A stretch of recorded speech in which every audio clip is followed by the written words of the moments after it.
자, 이어서 다음 주에 저희가 지난주에 저희가 또 눈여겨봐야 했을 경제 소식은 어떤 게 있었을까요? 미국이 중국을 대상으로 한 것뿐만이 아니라 예. 전 세계를 대상으로 해가지고 미국 그 항구에 입항하는 그 선박에 대해서 네.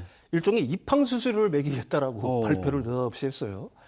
그래서 이제 중국 기업이 운영하는 배들 이런 배들이 운행을 할 때는 톤당 $50. 네네. 이걸 갖다가 매해 높여서 28년도까지 올려서 그때는 $140까지 부과를 하겠다는 거고. 중국 선박. 네. 네. 그다음에 이제 외국 선박, 중국 선박이 아니라 가령 우리나라 선박이라고 네. 하더라도 우리나라 선박 중에서 그 중국 조선소에서 건조한 배가 있을 거 아닙니까? 네네. 중국에서 건조한 배를 갖다가 미국에 댈 경우에는 또 수수료를 매기겠다고 하는 네. 겁니다. 그게 이제 톤당 $18에서 네. 28년까지 톤당 $33까지 올리겠다 이렇게 네. 발표를 했어요. 그럼 도대체 미국은 왜 갑자기 이런 행동을 할까라는 점을 갖다가 여러분들이 이제 좀 주목을 하셔야 될 텐데 제가 보기에는 한 두 가지 어떤 관점이 있는 것 같아요. 첫 번째로는 미국 트럼프 대통령이 그 중국을 상대로 해가지고 관세를 계속해서 올렸잖아요. 네. 근데 어느 순간부터 중국의 대응이 없는 거예요. 84에서 멈췄잖아요. 네, 145%까지 145 올렸는데 까지 올라갔었죠? 예. 중국도 이제 거기에 상응해서 125%까지 올린 다음에는 일체 뭐 대꾸도 안 해요. 그러니까 미국 입장에서는 어떻게 보게 되면 속이 타겠죠. 네. 뭔가 중국이 협상하자고 막 미국한테 나를 어떻게 보면 매달려야 되는데 예. 그런 움직임이 없으니까 그러니까 또 하나의 레버리지로 사실은 중국 그 선박이라든지 중국에서 건조한 선박에 대해서 입항 수수료를 매기는 네. 어떤 이런 강수를 뒀다. 이게 이제 첫 번째 이유일 것 같고요. 두 번째 이유 자체가 사실은 굉장히 중요합니다. 이 해양 패권에서 미국은 중국한테 지금 어떻게 보면 완전히 밀려 있는 상태예요. 그렇죠. 이게 사실은 1년에 그 미국 조선소에서 건조할 수 있는 배가 총 몇 척이냐면은 놀라지 마십시오. 미국같이 큰 나라에서 10척. 그렇더라고요. 10척입니다. 근데 중국 조선소가 1년에 건조할 수 있는 그 배의 양이 1000척입니다. 1000척. 그러니까 100배 차이가 무려 나는 거예요. 네. 사실 그 중국 조선소는 엄청나게 발전을 했겠죠. 글로벌 그 선박 그 수주량을 보게 되면은 1999년까지는 한 5% 정도를 갖다 중국 조선소에서 만들었는데 2023년에는 이게 50%를 넘었어요. 예. 근데 이게 사실은 뭐 물류 뭐 이런 것뿐만이 아니라 조선업의 어떤 경쟁력뿐만이 아니라 네. 만약에 미국과 중국과의 어떤 전쟁이 났다라고 한번 우리가 가정을 해봅시다. 함정들이 엄청나게 파손이 될 거 아니에요. 아, 그렇죠. 그러면 이걸 빨리빨리 건조를 해가지고 다시 그 뭐 보급품이라든지 네. 뭘 내보내야 되는데 미국은 이미 그럴 능력을 갖다가 완전히 상실해버렸다는 얘기예요. 그러니까 미국은 도저히 안 되겠다. 그러니까 해양 패권을 갖다가 다시 찾아야겠다는 생각으로 그 중국의 어떤 해운사라든지 조선사에 대한 어떤 견제책으로 네. 그런데 바로 이런 조치를 갖다가 시행하게 된 건데요. 이게 이제 우리나라 그 해운사라든지 조선소에 미치는 영향도 분명히 있을 거 아닙니까? 그렇죠. 그러니까 먼저 결론부터 먼저 말씀드리면은 둘 다 굉장히 긍정적이겠죠. 네. 특히 이제 해운사의 입장을 놓고 본다라고 하게 되면은 우리나라 해운사 중에서 그 세계 10위 안에 들어가는 조선사는 HMM입니다. 현대상선. 네, 현대상선이죠. 이게 총 82척을 갖고 있는데 네. 여기에 4척만 중국 배예요.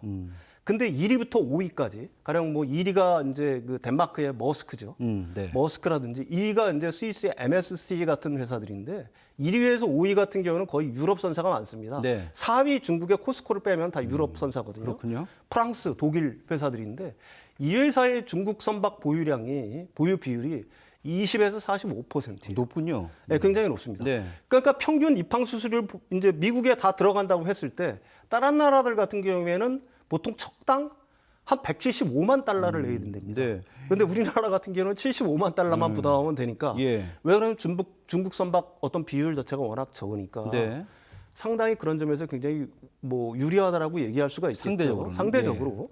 그러니까 다른 나라들 같은 경우가 가령 뭐 그 해운사를 고를 때 우리나라 해운사를 갖다가 선택할 가능성이 높다.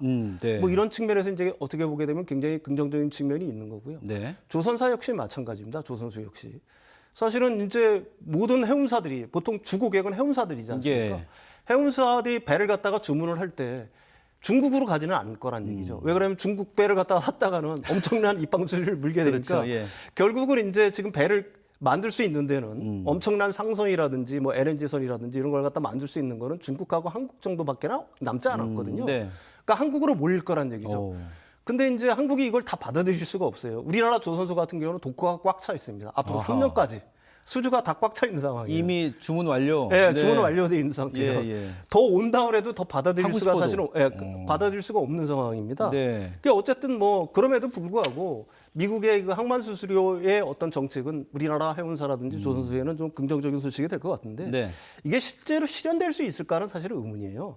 이걸 갖다가 지금 발표는 했지만 실제 시행일을 10월 14일로 잡았거든요. 굉장히 텀을 좀 높게 잡았습니다. 이게 왜 그러냐면 이게 미국 해운사에 오히려 직격탄을 매깁니다. 네. 왜 그러냐면 미국 해운사 중에 제일 큰 회사가 시보드라는 회사인데 이 회사가 24척을 갖고 있어요. 네. 근데 이 중에 16척이 중국 배입니다. 아이고야. 그러니까 네. 자국 배들한테 엄청난 손해가 되겠죠. 네. 두 번째로는 사실은 이게 공급 충격을 갖다가 불러올 수 있어요. 기존에 이제 관세 때문에 중국산 제품들이 그리 못 들어가죠. 네. 여기다 또 중국 배가 들어가게 되면은 항만 수수료까지 내야 됩니다. 네, 네. 그러니까 가격이 이중으로 높아질 가능성이 있는 거죠. 예. 그러니까 따라서 그 미국으로 어떤 수입 물량이 급감할 가능성이 있는 거고. 네, 네. 또 하나는 미국으로 배들이 안 들어가려고 하겠죠. 예. 야, 이거 엄청난 항만 수수료를 내야 되는데 가능하면 미국으로 안 들어갈 거라고 할 거란 말입니다. 네. 결국은 미국의 어떤 긴급한 생필품이라든지 이런 것들이 미국에 조달이 안 되면은 네. 코로나19 그 팬데믹 때처럼 사실 공급 충격이 발생을 하면서 미국이 굉장히 큰 위기에 휩싸일 수도 있다. 이런 어떤 우려들이 있어서 과연 이 정책이 10월 14일 날 실현될 수 있을까 하는 거에 대해서는 많은 사람들이 의문을 표하고 있는 상황입니다. 일단 말씀 주신 것처럼 10월 14일이면 많이 남아 있고 지금 이게 실행이 되면 부메랑으로 돌아와서 미국에 더 타격을 줄 것 같긴 한데 중국은 당장 시점이 좀 남아 있기 때문에 뭐 이렇게 필요한 상황에 대해서 대처하겠다고 했지만 당장 이렇게 뭐 나오는 얘기는 없는 것 같고요. 지금 중요한 것은 미중 관세 협상 가운데 트럼프가 어제 그 2, 3주 내에 대중국 관세를 인하할 수도 있다. 다만 전제 조건은 중국이 어떻게 하느냐에 따라서 그러면 거기서 조금 정리가 되면 이 항만 수수료율도 좀 같이 연동돼서 내려갈 수 있지 않을까? 네네네. 이런 생각 좀 해보네요. 이게 사실은 어떻게 보게 되면 굉장히 치명타입니다. 네네. 사실은 지금 이게 중국 배를 갖다가 제일 많이 갖고 있는 사가 2위죠. 2위. 네. 스위스의 MSC 같은 경우인데 1년에 부담해야 될 비용이 거의 한 20억 달러 정도 된다라고 그래요. 기존의 물동량을 갖다가 비교하면. 그다음에 1위죠. 그 해운사로서는 1위인데 그 머스크 같은 경우도 한 12억 달러를 부담해야 된다고 합니다. 추가로. 네. 그러다 보면은 뭐 이게 자체가 사실은 세계의 어떤 물동량 자체를 갖다가 세계 교역 자체를 굉장히 흔드는 거라서 네.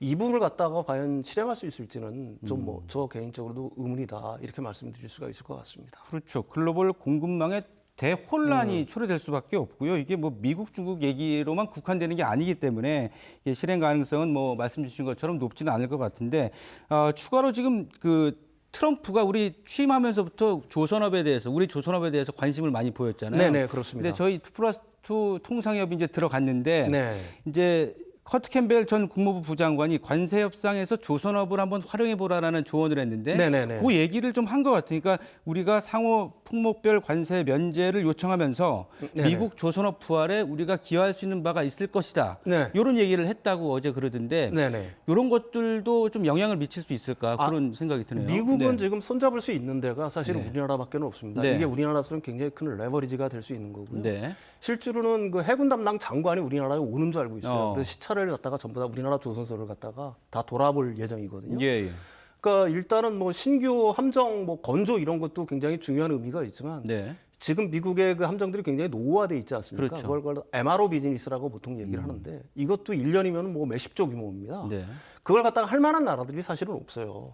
그러니까 그것도 사실은 우리나라한테 맡길 가능성이 굉장히 많은 거고요. 네. 기존에는 이제 아주 고도화된 함정, 가령 뭐 무기 체계가 비밀로 해야 되는 것들은 우리나라한테 안 맡겼거든요. 네. 근데 이제 그런 것까지도 사실은 우리나라한테 맡길 가능성이 굉장히 많은 거고 우리나라 조선업으로서는 어떻게 보게 되면 굉장히 큰 기회를 잡았다 이렇게 얘기할 수가 있을 것 같습니다. 야, 이 부분은 조금 추이를 계속 지켜보면서 봐야 될 것 같습니다.